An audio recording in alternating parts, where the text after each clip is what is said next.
Salam, salam outsider, le débrief commence maintenant. Les deux derniers huitièmes de finale ont été joués aujourd'hui. Toutes les quarts de finale, toutes les affiches, excusez-moi, c'est pour ça que j'ai mis ça au féminin. Toutes les affiches des quarts de finale sont déjà connues. Donc à un moment donné, sincèrement, la compétition commence à devenir vachement intéressante. Aujourd'hui, je pense qu'on s'est un tout petit peu réconcilié avec le football. Hier, on a eu des matchs qui étaient pourris, des matchs qui étaient nuls. Et le pire dans tout ça, c'est que c'était des grands matchs normalement. Quand on te dit France-Belgique sur le papier, tu dois te mettre en train de rêver. En fait, tu dois te mettre à rêver, tu dois te dire, ouais, les gars vont venir sur le terrain, ça va être un match extraordinaire, il y aura du football et tout. Cependant, nous, on était là en 2018 et on se rappelle de ce genre de match-là et on sait qu'aujourd'hui, les matchs qui, sur le papier, paraissent les plus excitants ne sont pas forcément les plus excitants. On arrive, dernière journée des huitièmes de finale, on a un dernier match qui est la Turquie contre l'Autriche. On se dit, normalement, ça doit être un match qui doit pas être vachement intéressant. Les deux équipes vont essayer, en tout cas, de jouer au football, mais bref, voilà, il n'y a pas trop de hype. Et pourtant, je pense que c'était un des meilleurs huitièmes de finale qu'on a eu l'occasion de voir. Top performance de la part des Turcs, mais j'ai aussi envie de dire top performance de la part des Autrichiens. Ça prend deux adversaires pour faire un grand match. Et aujourd'hui, les deux étaient au niveau. Les Turcs sont arrivés, même pas on a commencé, 50e seconde et tout, Demiral vient, il claque un but. Sur un coup de pied arrêté, un petit cafouillage, le gardien ne se gère pas, Demiral ouvre la marque. À partir de ce moment-là, tu peux te demander, est-ce que la Turquie va réussir à tenir le score? Et oui, ils ont réussi à tenir le score. Ils ont même réussi à alourdir le score. Ils reviennent en deuxième mi-temps. C'est Demiral qui vient encore une fois, qui saute comme... Lui, tu sens que les années qu'il a passées avec Cristiano Ronaldo là-bas, la Juve, là, tu sens qu'il a appris à sauter. Parce que franchement, la manière à laquelle il a sauté, la détente qu'il a eue sur le corner et la manière à laquelle il vient venir claquer cette tête-là, elle était magnifique. C'était sûr et certain que le ballon allait rentrer. Lui-même, il garde les yeux ouverts pendant tout le temps, en fait. On dirait Bukayo Saka qui fait bisous à sa copine. J'abuse. Mais c'est ce qui s'est passé. Saka, toi aussi, on ferme les yeux. Bref, donc du coup, on va être très sérieux. Le frérot Demiral vient, il claque cette tête-là et ça donne 2-0 à cette équipe de la Turquie. La Turquie a marqué aujourd'hui, elle mène 2-0, mais face à une équipe d'Autriche qui jamais, pendant 90 minutes, elle n'a abdiqué. Les Autrichiens, ils ont attaqué, ils ont tiré, ils ont tenté énormément. Ils se sont créés des occasions, notamment en deuxième mi-temps, ils se sont créés pas mal de belles occasions. Même en première mi-temps, à un moment donné, il y a un cafouillage turc, le ballon peut rentrer, mais le ballon sort finalement. En fait, le ballon a décidé lui-même de ne pas rentrer. Donc du coup, tu as une équipe d'Autriche qui tente, qui joue bien. Et depuis le début de la compétition, on l'a vu. C'est pas pour rien qu'ils ont fini premier dans le groupe de la France. Je te rappelle que c'était le groupe où il y avait la France, il y avait l'Autriche. C'était pas censé être un groupe facile. Je pense qu'il y avait aussi les Pays-Bas dans ce groupe-là. Et c'est l'Autriche qui a fini par finir première de ce groupe-là. Donc aujourd'hui, les Autrichiens, quand tu regardes le match face à la Turquie, tu as envie de dire que peut-être avec un peu plus de chance, peut-être avec un peu plus de baraka, peut-être que si le gardien turc, Gunok, c'est le gardien de Beşiktaş, non? C'est ça? C'est Zayan Beşiktaş. Si le gardien turc Gunok, il se gère, et qu'il ne se gère pas, et qu'il ne fait pas cet arrêt-là sur la tête de Baumgartner, Baumgartner, je pense qu'il c'est un boy de Leipzig. C'est un boy de Leipzig. Et aujourd'hui, le match était bien à Leipzig. Je pense que le match était bien à Leipzig. Donc, du coup, tu as Baumgartner, il est chez lui. C'était à Leipzig. Exactement. Baumgartner, ils connaissent ce terrain-là. D'ailleurs, les Autrichiens, ils connaissent ce terrain-là. C'est des boys de Bundesliga. Toute l'équipe d'Autriche, ils jouent en Bundesliga. Eux tous, tout le 11 presque, c'est, voilà, c'est une hyperbole. Mais tout le 11 presque joue en Allemagne. Ils connaissent l'Allemagne. C'est tous des Allemands presque, en fait. La plupart ont été soit formés là-bas ou quoi que ce soit. Donc, du coup, tu regardes ça, tu te dis, ils sont presque à domicile. Les Autrichiens, ils ont poussé. Le public a poussé. Ils ont mis l'intensité qu'il fallait. En fin de rencontre, ils ont tenté et ils ont claqué ce but-là. Oui, c'est vrai, mais 2-1, c'était pas suffisant. Parce qu'il y a eu cet arrêt de Gunok qui vient et qui empêche le 2-2. Franchement, c'est 2-2. Il n'y a pas de discussion. Dernière occasion de match. Ballon en cloche là-bas pour un clochard, vous-même vous savez. Un long ballon comme ça que le gars il balance en se disant, voilà, on va voir ce qui va se passer. Baumgartner saute, il claque cette tête, tu penses qu'elle va rentrer et le gardien fait un arrêt. Mais franchement, exceptionnel. Exceptionnel. Exceptionnel. C'est un arrêt exceptionnel. Je n'ai pas d'autre mot que exceptionnel ou sensationnel parce que c'est un arrêt qui permet aux Turcs d'éviter la prolongation. S'il y a prolongation dans ce match-là, je pense que l'Autriche peut prendre l'avantage. Je pense qu'ils peuvent gagner ce match-là parce que les Autrichiens, ils ont poussé. Ils ont poussé. Les Turcs, avant même de mettre le deuxième but, ils sont en train de subir. En fait, les Turcs, ils subissent, ils sortent en contre. Ils sortent très vite. C'est là où tactiquement, en fait, ils ont été bluffants cette équipe aujourd'hui. C'est qu'ils sortent très très vite, ces Turcs-là. En 2-3 passes, ils ont capté. Et au-delà de cela, ils n'essayent pas de garder le ballon trop longtemps. Ça jouait en une touche, ça jouait en 2 touches. Parce que tu es obligé de jouer comme ça si tu veux battre ce pressing-là des Autrichiens. Parce que les Autrichiens, ils pressent. Et nous-mêmes, on l'a vu. On sait qu'il y a des boys ici, ça fait que presser des Konrad Leimer, Ils savent faire que presser sur toi, les Sabitzer, les tout ça. Dès que tu as le ballon dans tes 20 mètres, ils vont venir essayer de te trouver. Et on l'a vu aujourd'hui, les Turcs commencent à sortir très vite. Mouldour, Ayhan, Yilmaz. Oh, Yilmaz, il a été très bon. Yilmaz sur le côté droit, il a été dangereux aujourd'hui. Le boy blond là, il a été très dangereux. Il est là en train de mettre des crochets, des petits ponts et tout. Que dire du match de Arda Güler aussi? Techniquement, très fort, très fin. Il est très très bon, le Arda Güler. Il sait sortir des situations compliquées. Dans les petits espaces, il y a peut-être 3 joueurs qui vont venir essayer de le fatiguer, il va réussir à trouver une passe ou trouver une porte de sortie. C'est un boy qui a une marge de progression extraordinaire. Je pense que durant cet euro-là, on peut le dire, c'est l'euro des jeunes. Il y a des jeunes qui nous impressionnent. Il y a les petits bambinos qui sont les Yamal et les, comment ça s'appelle, les Pedri et puis les Williams. D'un autre côté, tu as les Wirtz, les Musiala. Et il y a Arda Güler qui, lui, de son côté, est en train de se gérer avec cette équipe nationale-là de la Turquie au courant de la compétition. Pour un boy qui n'a pas joué toute la saison au Real, pour un boy qui n'a pas eu de temps de jeu, à part en fin de saison, je le trouve vraiment bien en forme et je le trouve aussi avec beaucoup de rythme. Il a du rythme parce que oui, c'est vrai qu'en fin de saison, il a joué et tout, mais le rythme, c'est autre chose. Le rythme, les sensations, le feeling et tout, c'est pas des choses que d'habitude tu peux venir et que tu peux tricher là-dessus. Tu as besoin de jouer au football. Et Arda n'a pas beaucoup joué au football cette dernière année, mais là, durant l'Euro, franchement, il est tout simplement exceptionnel. Donc, ça te donne une belle équipe de Turquie qui finalement l'emporte aujourd'hui 2-1 face à l'Autriche. Je répète encore une fois, je pense que les Autrichiens peuvent avoir quand même quelques regrets parce qu'ils ont été bons au courant de cette compétition, mais ils sont tombés face à un collectif, face à une, j'ai envie de dire collectif et résilience, vraiment très solidaire ces Turcs-là. En fin de rencontre, tu le vois, ils sont à terre, ils sont fatigués, ils sont KO, ils sont épuisés parce qu'ils ont tout donné et ils étaient prêts à tout donner pour se qualifier et c'est beau de voir la Turquie quand même à ce stade de la compétition.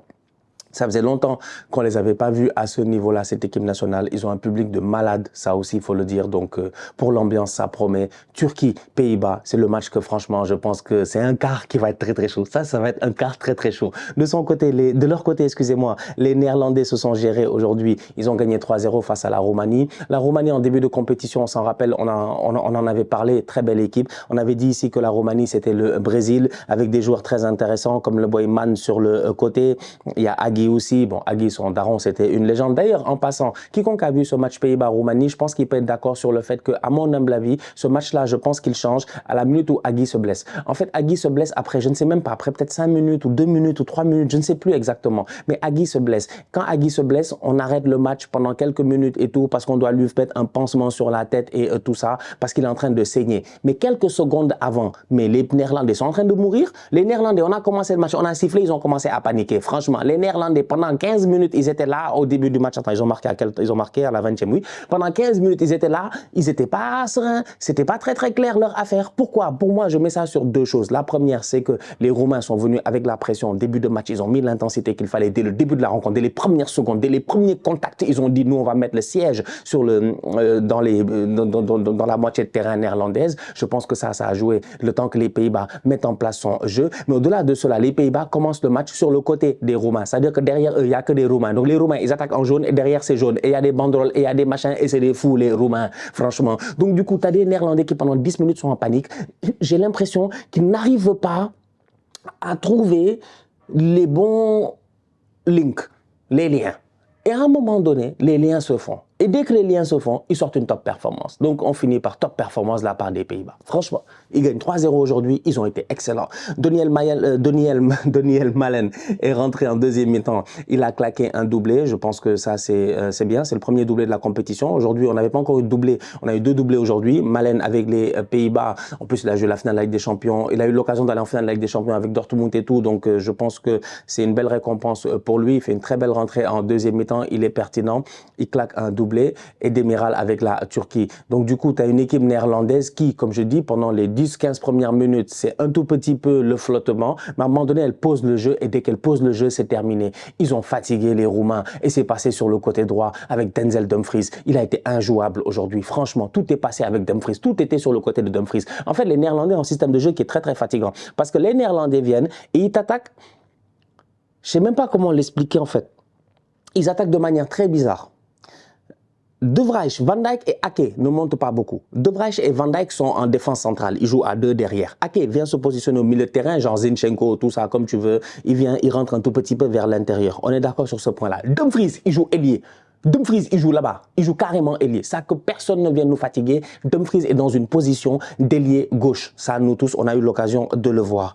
Gakpo, il est à l'intérieur, mais sur le... d'ailier droit, excusez-moi, Dumfries. Gakpo, il est à l'intérieur, mais sur le côté droit. Ça aussi, on le voit. Donc, du coup, ça te donne une équipe nationale, aujourd'hui, des Pays-Bas, qui joue d'une manière assez intéressante, où tu te rends compte qu'ils sont déjà courageux. Première chose, ils sont courageux. Ils osent venir dans la moitié de terrain adverse. Ils imposent leur jeu. Ils ont une ligne défensive très, très haute. Ils n'ont pas peur. Ça, c'est la première chose. Deuxième chose, ils ont confiance les uns envers les autres. Parce que pour permettre à Dumfries de monter comme du n'importe quoi, c'est que derrière, il y a des boys qui sont là pour le défendre. Et derrière, il y a Schouten, un rôle défensif. Mais franchement, Schouten, depuis le début de la compétition, on n'en parle pas assez. Mais il est là, on dirait... Ronald Weasley, genre, on ne va pas le respecter, mais il est très important en fait. Il est très très pertinent, franchement. Schouten, il est là, il fait le travail de l'ombre à la perfection, mais il est excellent. Reijnders, j'en parle même pas, mais Reijnders est trop fort. Mais Arsenal n'a qu'à aller chercher Reijnders. Moi, j'étais là, j'ai réfléchi, j'ai bien vu le match, j'ai dit Reijnders, je le veux. Moi, je veux Reijnders. Je veux Reijnders. Je veux le boy là. Dans tous les... Je m'en fous. Je suis prêt à le... Je le veux. On le veut. Nous le voulons. Franchement, vous le voulez, ils le veulent.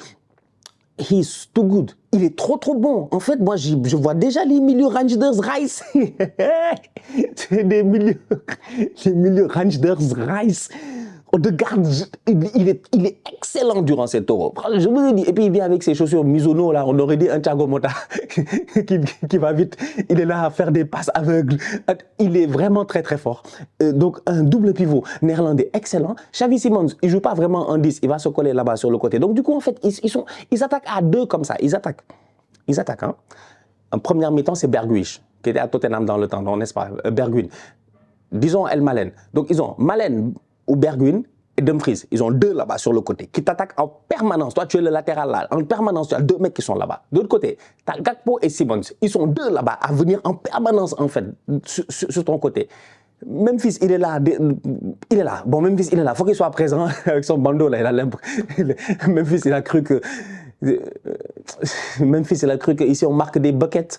Memphis, si tu lui parles à la fin du match, il te parle de triple-double, il te parle de je ne sais pas quoi, mec. Je te dis, il te parle de fade away, hein? Il te parle de yeah, j'ai marqué from downtown. Memphis, ne nous fatigue pas, franchement, avec ton swag de joueur de NBA là. Il est là sur le terrain, il fait quand même ses matchs, il est pertinent parce que c'est un point de fixation en fait, et il occupe quand même ses défenseurs centraux là. Et donc, ça permet aux Néerlandais aujourd'hui d'avoir un Xavi Simons qui est censé être un numéro 10, mais en réalité, qui joue beaucoup plus penchant sur le côté gauche, attaquer à deux sur le côté avec Gakpo et Simons, avoir un Ake qui n'a pas besoin de monter sur le côté gauche parce que les gars font le travail. Lui, il est plus en rétention au milieu de terrain, essayer de gérer un tout petit peu et couper les contres. De l'autre côté, ça attaque automatiquement avec Malen et puis Malen et Dumfries, ou bien avec Bergwijn et Dumfries. Ça donne un Dumfries qui a un volume de jeu mais incroyable. Je sais pas combien de kilomètres il a fait aujourd'hui.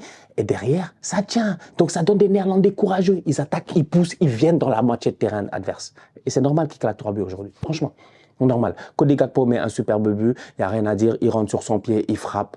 Il va chercher ce but-là, il a été excellent aujourd'hui. D'ailleurs, Cody Gakpo, je pense que, voilà, il a mis un doublé, mais bon, le but était hors jeu. Mais en ce moment, vraiment, dans cette compétition, on peut dire que Gakpo, il est chaud. Que Gakpo, il est vraiment très, très chaud. C'est la deuxième fois. On l'a vu à la Coupe du Monde, il était très bon. Encore une fois, à l'Euro, il est bon. Je pense que Gakpo, c'est un boy d'équipe nationale. En tout cas, en ce moment, c'est beaucoup mieux qu'à Liverpool. Xavi Simons a été excellent, lui aussi, aujourd'hui. Franchement, très, très bon, très intelligent. Il doit claquer son but aussi. À un moment donné, il y a un super ballon qui lui est donné. Le ballon lui reste bloqué dans les jambes, il ne sait pas quoi faire avec, c'est dommage. Ouvre à Gakpo, il a voulu marquer son but, il frappe le ballon, passe à côté, mais Simons a été très bon aujourd'hui. Comment il s'appelle, Malen, sa rentrée a été excellente. Le double pivot, comme j'ai dit, ils sont solides et la défense aussi tranquille. Van Dijk a touché le poteau. Donc du coup, ça donne une équipe pour moi de Roumanie qui a tenté, qui a essayé, qui a de bons joueurs. Franchement, ils ont de bons joueurs, des boys très talentueux. Et tout, Dragusin a fait un très bon Euro. Man a été excellent durant cet Euro-là. Le capitaine Stanciu, mais malheureusement, ils sont tombés face à beaucoup plus fort, beaucoup plus structuré et beaucoup plus. En fait, tactiquement, ils étaient juste trop forts les Néerlandais. Pas besoin de beaucoup parler là. Si tu as vu le match, tu sais. Ils ont galéré pendant 10 minutes, les Romains ont voulu mettre le bordel là-bas, mais sinon les Néerlandais ont été presque injouables aujourd'hui. Donc, ça donne victoire des Pays-Bas 3-1.